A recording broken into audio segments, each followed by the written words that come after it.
Ang balita natin ngayon dito sa San Miguel Beermen ay baka kunin nila ang unrestricted free agent na si Sydney Onmubere para magkaroon sila ng isa pang power forward.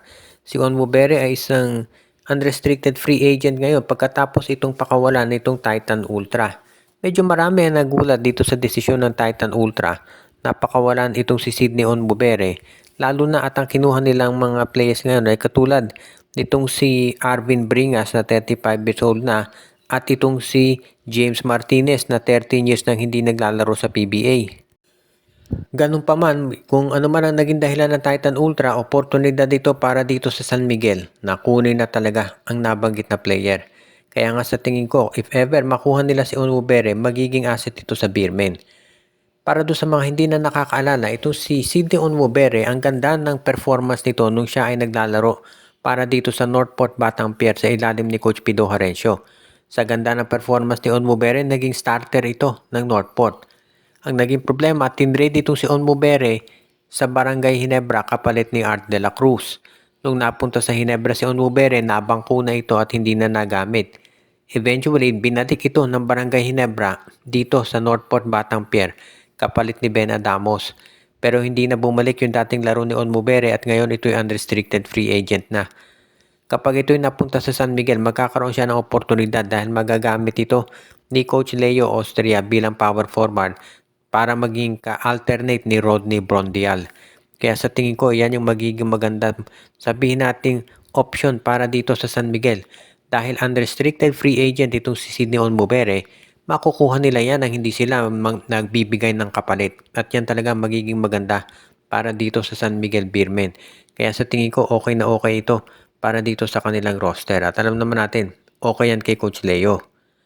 Sa ngayon naman, itong Reynolds Shine Elasto Painters ay nagre-ready na para dito sa first game nila sa PBA Philippine Cup.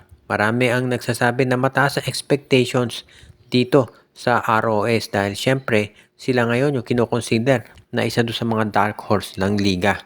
Malalaki na yung mga players ng ROS, hindi na sila undersized katulad nung dati. Dahil nandiyan na si Kit Datu, maglalaro na si Luis Villegas, and of course, si Kaylan Tiongson, si Leonard Santillan, 3 weeks mawawala unfortunately, no? Pero nandiyan na rin si Bo Belga. Ang kanilang bagong draft pick, ang 6'5 player na si Christian Manaytay plus si Arthur Roque. Kaya hindi na masasabi na kulang sa big men ng Rain or Shine. At syempre, pagdating naman dun sa mga wingmen, mga guards, forwards, yan talaga marami Rain or Shine. Nandiyan si Adrian Nocum, si Gian Mamuyak, si Felix Temeti, si Anton Asisio, si Andre Carakot, si Jonald Clarito. Hindi nagkukulang ang Rain or Shine sa big men, sa mga wingmen nila. At yan yung mga tinatawag na interchangeable. Pwede magpapalit-palit ng pwesto doon sa court.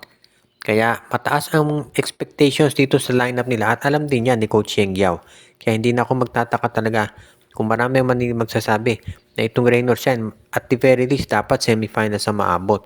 Sa totoo lang naman, itong ROS hindi lang dapat semis. Marami nagsasabi na dapat finals na ito dahil nung last conference, last season, nakatatlong semifinals appearance itong ROS.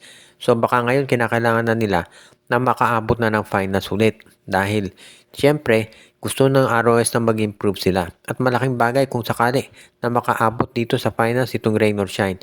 Dahil ibig niya sabihin talaga na ang isang independent team kaya magbuo ng isang koponan para makaabot ng finals at manalo ng kampyonato.